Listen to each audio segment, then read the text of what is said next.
الحمد لله نحمده ونستعينه ونستهديه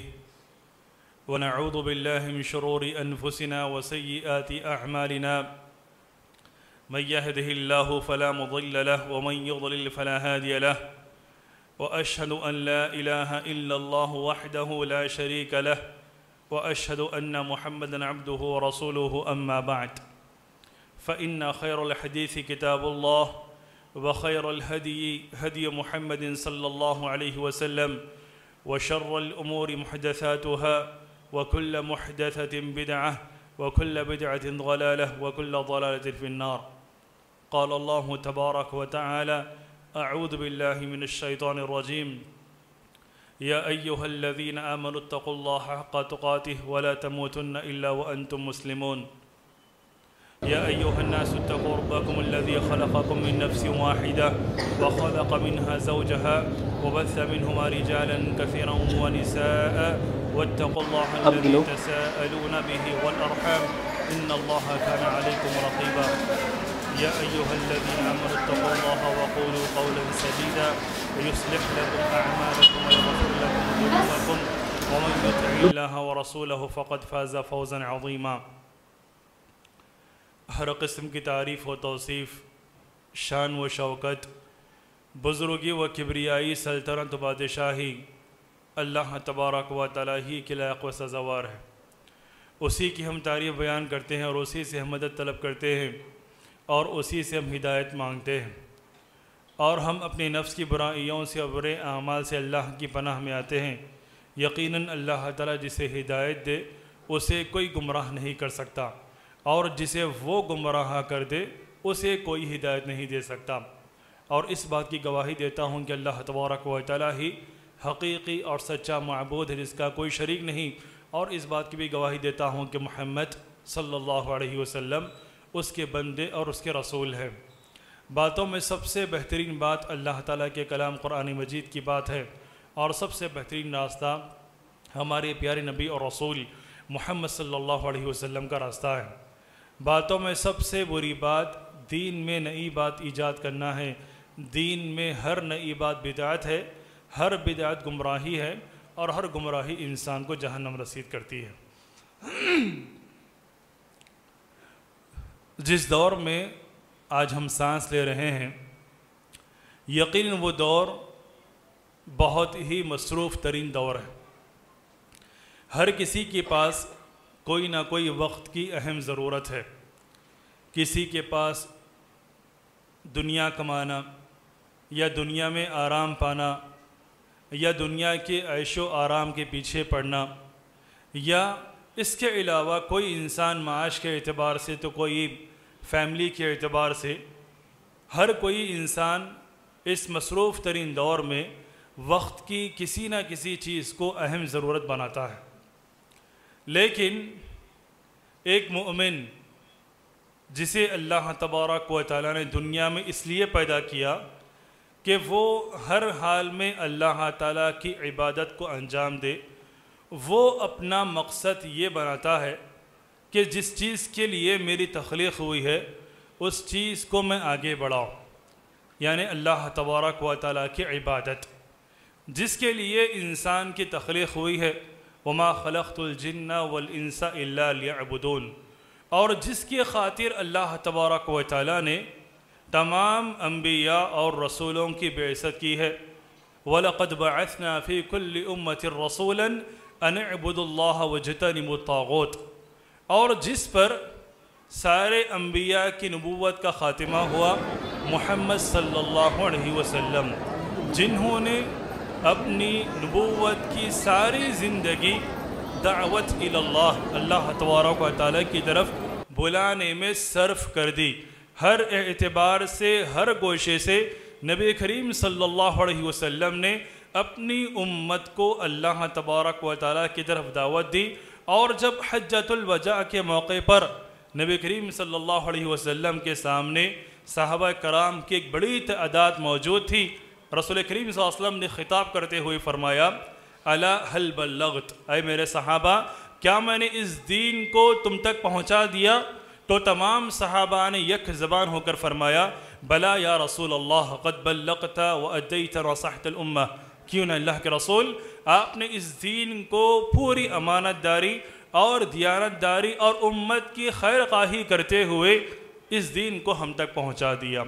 تو اس موقع پر رسول کریم صلی اللہ علیہ وسلم نے فرمایا الا فلیبلغ الشاہد الغائب، غور سے سنو لوگو جو یہاں پر موجود ہے، میرا یہ پیغام ان افراد تک پہنچا دے جو یہاں پر موجود نہیں ہیں۔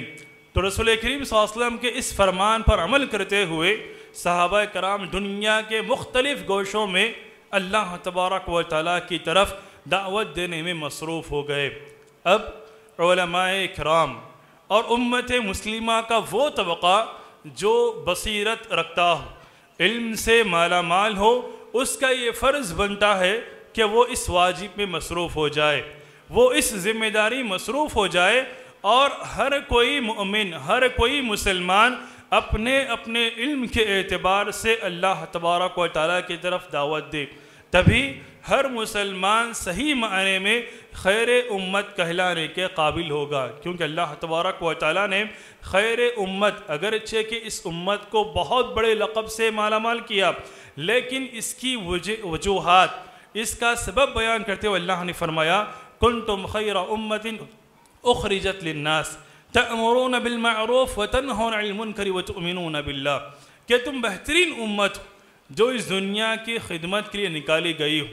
بہترین امت کہنے کی وجہ کیا ہے، سبب کیا ہے؟ اللہ تبارک و تعالیٰ نے اسی کے آگے فرمایا کیونکہ تم نیکی کی طرف لوگوں کو بلاتے ہو اور برائی سے روکتے ہو اور اللہ تعالیٰ پر ایمان رکھتے ہو۔ تو کوئی بھی مسلمان خیر امت اس وقت کہلائے گا جب وہ اس فریضے کو انجام دے گا، اور کوئی بھی مسلمان اگر اس فریضے کو پسے پش ڈال دے گا، اس فریضے سے غافل ہو جائے گا، تو پھر وہ خیر امت کہلانے کے قابل نہیں ہوگا۔ اسی لیے اللہ تبارک و تعالیٰ نے اس فریضے دعوت کی انجام دہی کے لیے چند افراد کو اسی میں مشغول ہونے کا حکم دیا، اور ان کی دنیا اور آخرت کی کامیابی کا راز اسی فریضے دعوت کی انجام دہی میں رکھا۔ وَلْتَكُمْ مِنْكُمْ أُمَّةٌ يَدْعُونَ الْخَيْرَ يَأْمُرُونَ بِالْمَعْرُوفِ وَيَنْهَوْنَ عَنِ الْمُنْكَرِ وَأُولَئِكَ هُمُ الْمُفْلِحُونَ، کہ تم میں سے ایک ایسی جماعت ہونی چاہیے جس کا مشغلہ،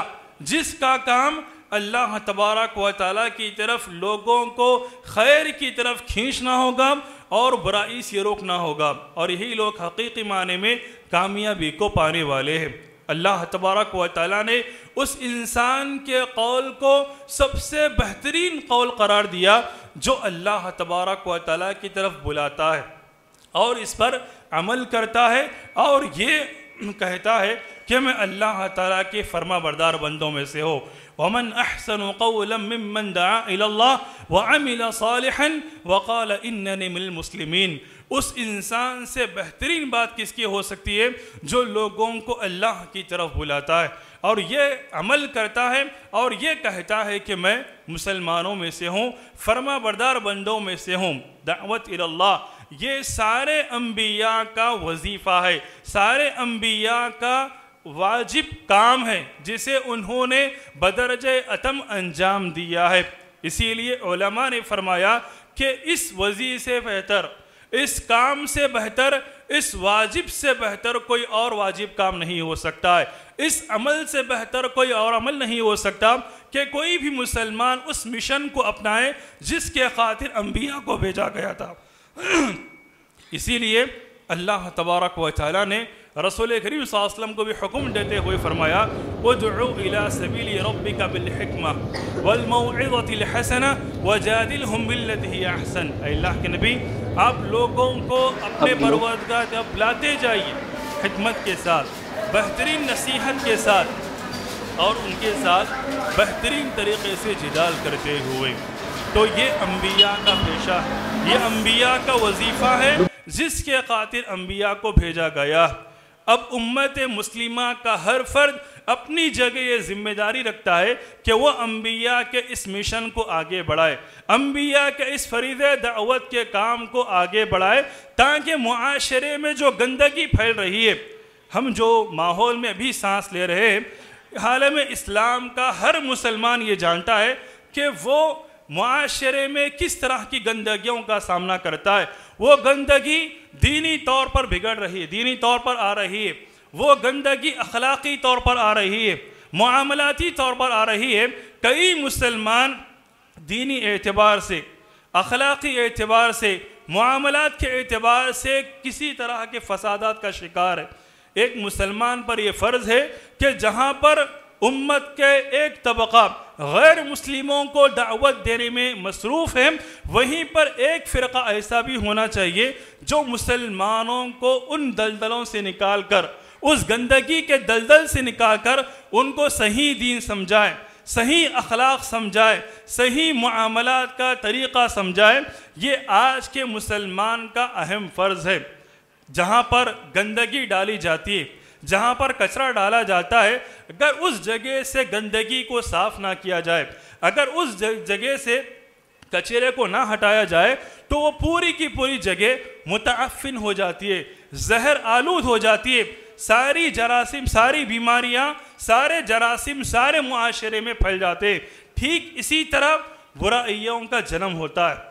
اگر کوئی بھی شخص ان برائیوں کی روک تھام نہ کرے, ان برائیوں پر روک نہ لگائے, اور ایک مسلمان ہو کر لوگوں کو نیکی کی طرف نہ بلائیں اور برائی سے نہ روکے, تو پھر سارا کا سارا معاشرہ برائی کے دلدل میں پھنستا جائے گا, برائیوں کے دلدل میں پھنستا جائے گا. اور جب اللہ تبارک و تعالیٰ کا عذاب آتا ہے تو پھر وہ اللہ تعالیٰ کا عذاب نیک اور بد میں فرق نہیں کرتا ہے. سارے کے سارے افراد اس عذاب کی لپیٹ میں آ جاتے ہیں. اسی لیے اللہ تبارک و تعالیٰ نے ایک مومن کا اہم وصف, ایک مومن کی اہم صفت اور اس کے صحیح عقیدے کی سلامتی کی اللہ تبارک و تعالیٰ نے ضمانت میں فرمایا کہ ایک مومن مرد اور ایک مومن عورت آپس میں دوست ہوتے ہیں. کس اعتبار سے؟ یأمرون بالمعروف وینہون عن المنکر, کہ وہ آپس میں ایک دوسرے کو نیکی کا حکم دیتے ہیں, نیکی کی طرف بلاتے ہیں, اور ایک دوسرے کو برائی سے روکتے ہیں. اور اسی طرح اللہ تبارک و تعالیٰ نے مسلمانوں کو یہ بھی بیان فرمایا کہ اگر کوئی مسلمان حقیقی معنی میں اس دنیا میں سلطنت چاہتا ہے, یقیناً جو مسلمان اس دنیا میں بادشاہی کرنا چاہتا ہے اور جو مسلمان لوگوں پر حکمرانی کرتا ہے, تو وہ حقیقی بادشاہ جو مسلمانوں پر ذمہ دار ہوتا ہے, اس کا اولین کام جہاں پر لوگوں کو توحید پر قائم رکھنا ہوتا ہے, اور اسی طرح دیگر ذمہ داریوں کا وہ مالک ہوتا ہے, وہیں پر اللہ تبارک و تعالیٰ نے نیک سلاطین کی اہمیت, نیک سلاطین کے وصف میں فرمایا الذین ان مکناہم فی الارض اقاموا الصلاۃ وآتوا الزکاۃ وامروا بالمعروف ونہوا عن المنکر, کہ وہ افراد اہل ایمان جنہیں اگر ہم زمین میں اقتدار نصیب کر دے تو وہ اللہ تبارک و تعالیٰ کے بندوں کو جہاں پر نماز قائم کرنے کا حکم دیتے ہیں اور خود بھی نماز قائم کرتے ہیں, اور زکوٰۃ ادا کرنے کا حکم دیتے ہیں اور خود بھی زکوٰۃ ادا کرتے ہیں, اور لوگوں کو نیکی کا حکم دیتے ہیں اور برائی سے روکتے ہیں. یہ نیکی کی طرف بلانا یا پھر برائی سے روکنا جہاں پر انبیاء کا وظیفہ رہا ہے, انبیاء کا کام رہا ہے, وہیں پر اللہ کے رسول صلی اللہ علیہ وسلم کی بعثت سے قبل جو نیک افراد گزرے ہیں, انہیں نیک افراد میں لقمان کا بھی نام لیا جاتا ہے. تو انہوں نے بھی بالخصوص اپنے فرزند کو اس نیکی کا حکم دینا یا پھر برائی سے روکنا, اس فریضے کی انجام دہی پر زور دلایا. اس فریضے کی انجام دہی پر زور دلاتے ہوئے فرمایا یا بنی اقیم الصلاۃ, اے میرے بچے تو نماز قائم کر, وامر بالمعروف وانہ عن المنکر واصبر علی ما اصابک ان ذلک من عزم الامور, اور تو نیکی کا حکم دے اور برائی سے روک. یقیناً اس راہ میں تمہیں تکلیف آ سکتی ہے, رکاوٹیں آ سکتی ہے, مشکلات کا انسان کو سامنا کرنا پڑتا ہے, کیونکہ دعوت کا راستہ کوئی پھولوں سے سجا ہوا راستہ نہیں ہے کہ لوگ آپ کا خوشی بخوشی استقبال کرے یا لوگ آپ کا پھولوں سے بچا کر استقبال کرے. یہ دعوت کا راستہ اتنا آسان نہیں ہے, بلکہ کافی کٹھن اور کافی مشکل راستہ ہے. جو کوئی مسلمان اس راہ میں اترے گا اور جو کوئی مسلمان بحیثیت داعی لوگوں کو اللہ کی طرف بلائے گا، وہ کئی طرح کے مشکلات کا سامنا کرنا پڑتا ہے، اسے کئی طرح کے مشکلات کا سامنا کرنا پڑ سکتا ہے۔ تو ایسے مقام پر صبر کرنے کی تلقین لقمان نے اپنے بیٹے کو کی ہے۔ اور جہاں پر اللہ تبارک و تعالیٰ نے لوگوں کو اس فریضے کی انجام دہی کا حکم دیا اور لوگ اس فریضے سے غافل ہو گئے، تو اللہ تبارک و تعالیٰ نے ایسے افراد پر اپنی لعنت کو برسا دیا۔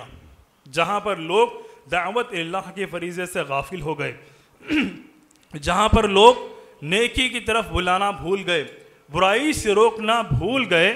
اور جہاں پر لوگ برائی دیکھنے کے باوجود، ہم میں سے کئی ایسے انسان ہوتے ہیں جنہوں نے اپنی ہر طرح کی غیرت کو کھو دیا، دینی غیرت کو کھو دیا ہے، اخلاقی غیرت کو کھو دیا ہے۔ ہم ایک مسلمان کو کھلے عام شرک کرتا ہوا دیکھتے ہیں، لیکن اسے صحیح توحید، صحیح اسلام، صحیح ایمان بیان کرنے سے خوف محسوس کرتے ہیں۔ ایک مسلمان کو ہم سگریٹ پیتا ہوا دیکھتے ہیں، شراب نوشی کرتا ہوا دیکھتے ہیں، نماز سے پیچھے رہتے ہوئے دیکھتے ہیں، یا پھر دیگر واجبات اور دینی کاموں سے غفلت کرتے ہوئے دیکھتے ہیں، لیکن دینی غیرت ہم سے اس طرح فوت ہو چکی ہے کہ وہ مسلمان، ہمارا ایک مسلمان بھائی برائی کے دلدل میں پڑا ہوا ہے، لیکن اسے دین کی طرف بلانے کا ہمیں احساس نہیں ہوتا ہے، شعور نہیں ہوتا ہے۔ مسلمان یہ سمجھتا ہے کہ کامیابی کا راز آج کے دور میں بس ہمارا ہدایت پر قائم رہنا ہے۔ بالکل غلط۔ جب تک آپ اپنے ساتھ، جیسے آپ اپنے لیے اسلام پر قیام کو پسند کرتے ہیں، اسلامی تعلیمات پر ڈٹے رہنا آپ کی محبت ہے، ٹھیک اسی طرح مسلمان ہونے کا یہ بھی تقاضا ہے کہ آپ اپنے دیگر مسلمان بھائی کو آپ اس برائی کے دلدل سے نکالیں، اس دینی بگاڑ کے دلدل سے نکالیں جس میں وہ پڑا ہوا ہے۔ جہاں پر معاشرے میں برائیاں پھیلی ہوئی ہوں، دینی اعتبار سے، اخلاقی اعتبار سے، جب تک آپ اس مسلمان بھائی کو اس بگاڑ سے نہیں نکالیں گے تو آپ بھی اللہ تبارک و تعالیٰ کے عذاب سے تب تک محفوظ نہیں رہ سکتے، کیونکہ بنی اسرائیل پر جو اللہ تعالیٰ کا عذاب نازل ہوا، جو لعنت اللہ تبارک و تعالیٰ کی نازل ہوئی، اس کی وجہ کیا ہے؟ کیونکہ ان کے درمیان جتنے بھی منکرات عام تھے، جتنی بھی برائیاں عام تھیں، ان میں سے بعض ایسے نیک افراد تھے جن کا یہ ماننا تھا کہ ان برائیوں سے روکنا ہمیں ضروری نہیں، ہم پر فرض نہیں ہے، بلکہ ہم برائی سے روکے ہوئے ہیں، ہم نیکی پر قائم ہیں، بس ہمارے لیے کافی ہے۔ اللہ تبارک و تعالی نے فرمایا لعن الذین کفروا من بنی اسرائیل علی لسان داؤد و عیسی ابن مریم ذلک بما عصوا وکانوا یعتدون، کہ بنی اسرائیل کے کافر پر، بنی اسرائیل کے افراد پر لعنت برسائی گئی ہے۔ کیوں لعنت برسائی گئی ہے؟ کیونکہ ان کے درمیان حد سے زیادہ سرکشی عام ہو چکی تھی، حد سے زیادہ اناد پرستی عام ہو چکی تھی، اور اس کی نوعیت کیا تھی؟ جو ان کے درمیان سرکشی عام ہو چکی تھی، اس کی نوعیت کیا تھی؟ اللہ تبارک و تعالیٰ نے اسی کے آگے فرمایا کانوا لا یتناہون عن منکر فعلوہ، کہ آپس میں جو برائیاں عام تھیں وہ آپس میں ایک دوسرے کو ان برائیوں سے نہیں روکا کرتے تھے، ان برائیوں سے نہیں روکا کرتے تھے۔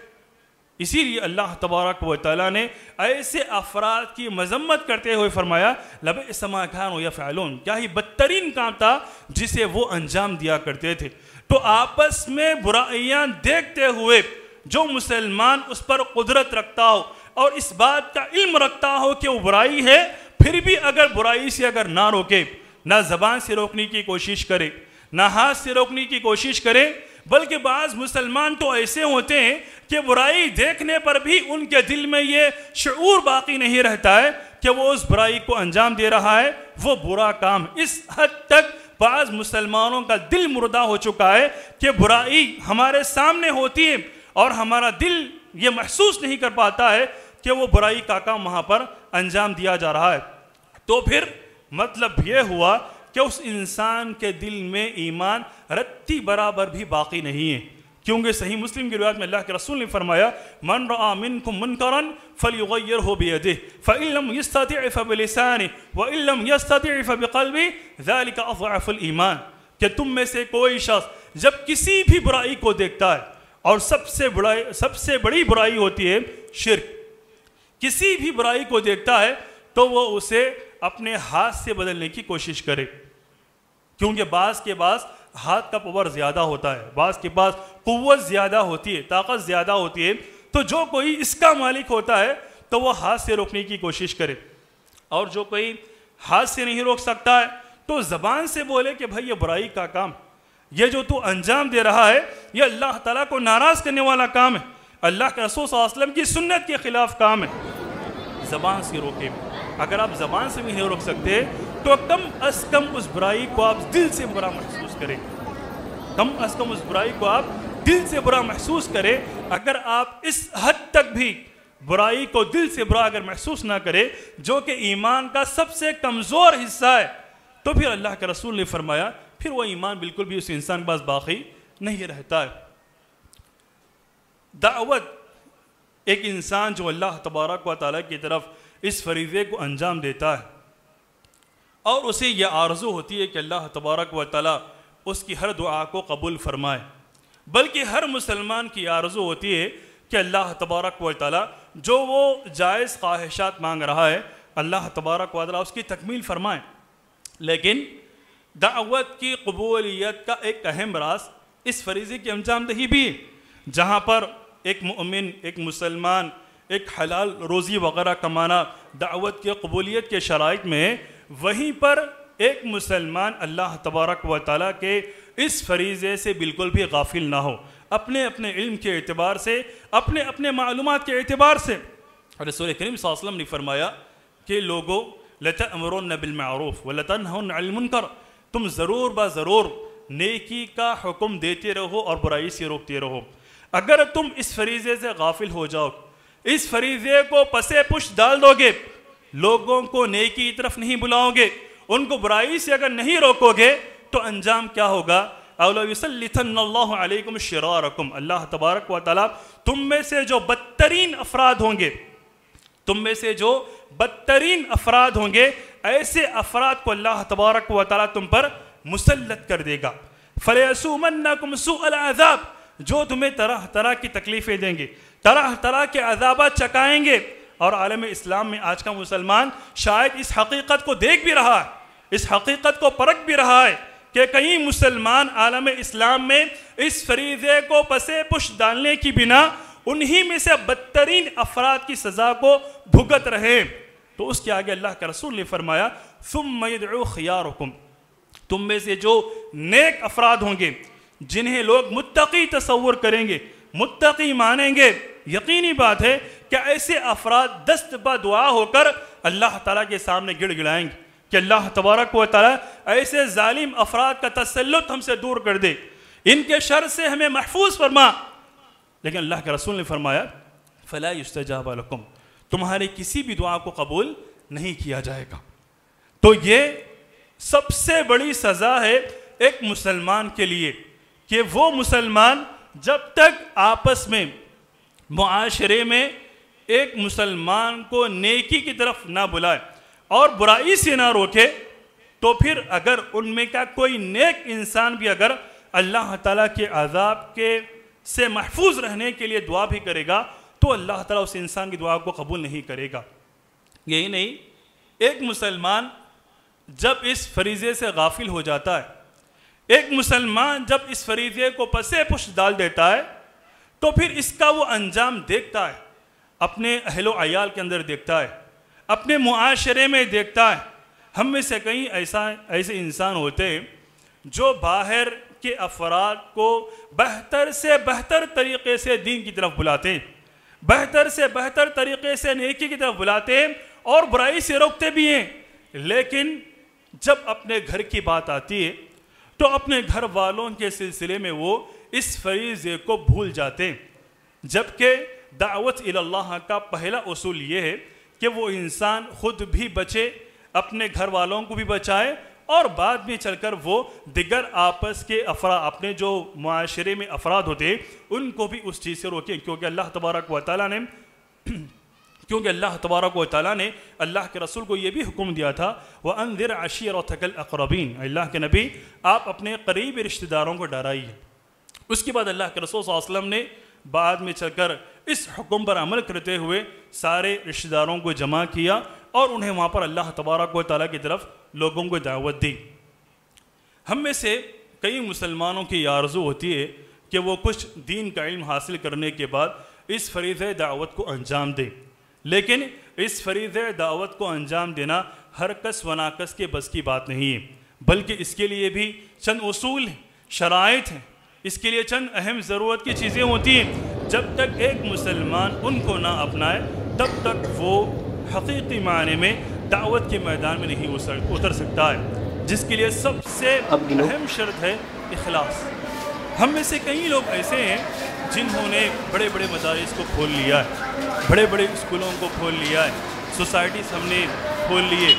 اسی طرح بڑے بڑے انسٹیٹیوٹ وغیرہ ہم نے کھول لیے، لیکن ان میں سے کسی نہ کسی کے پاس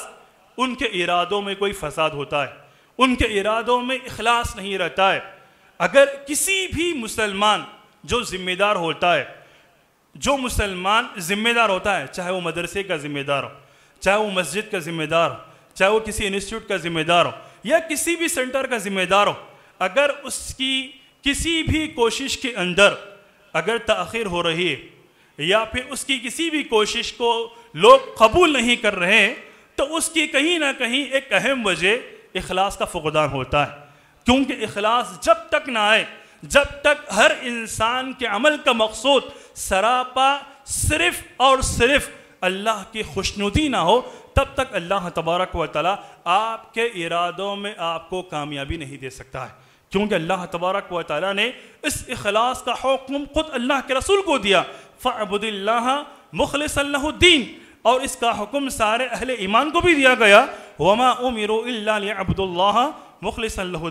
لَهُ الدِّينَ۔ تو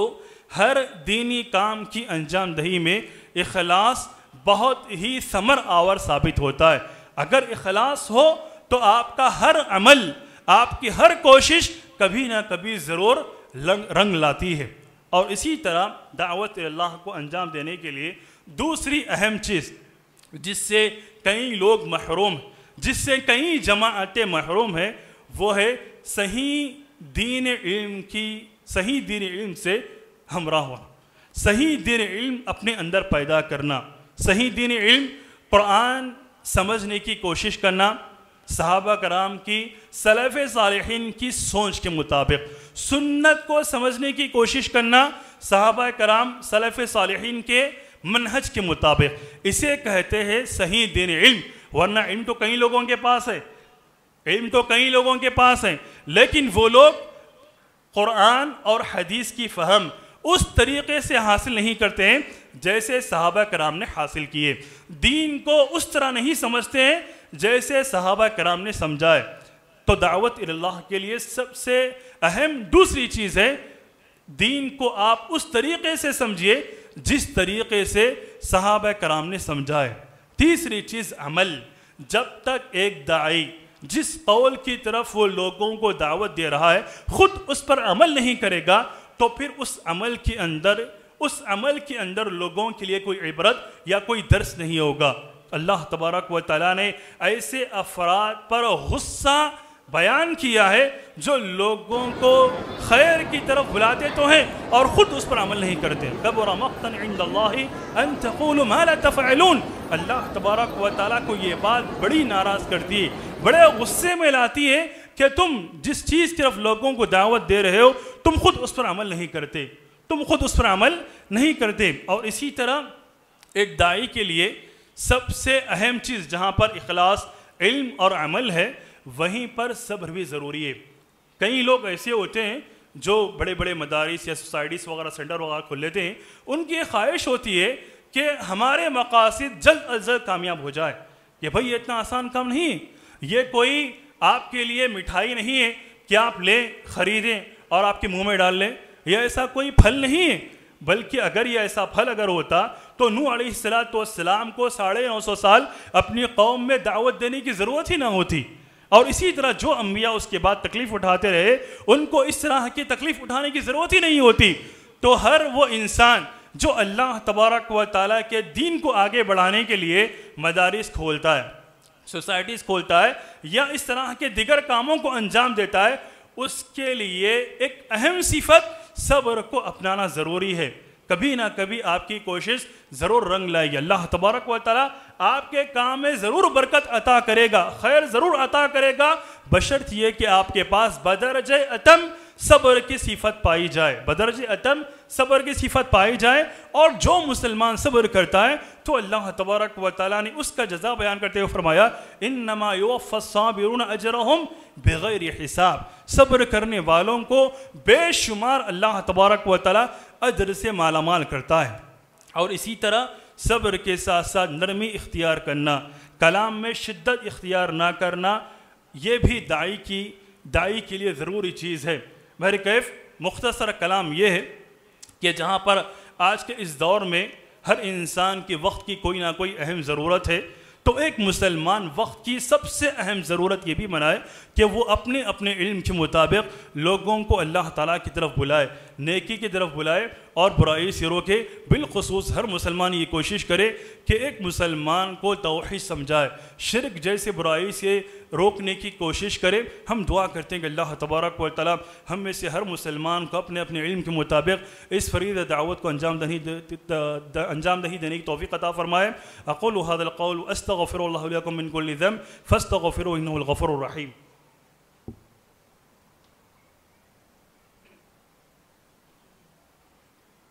الحمد لله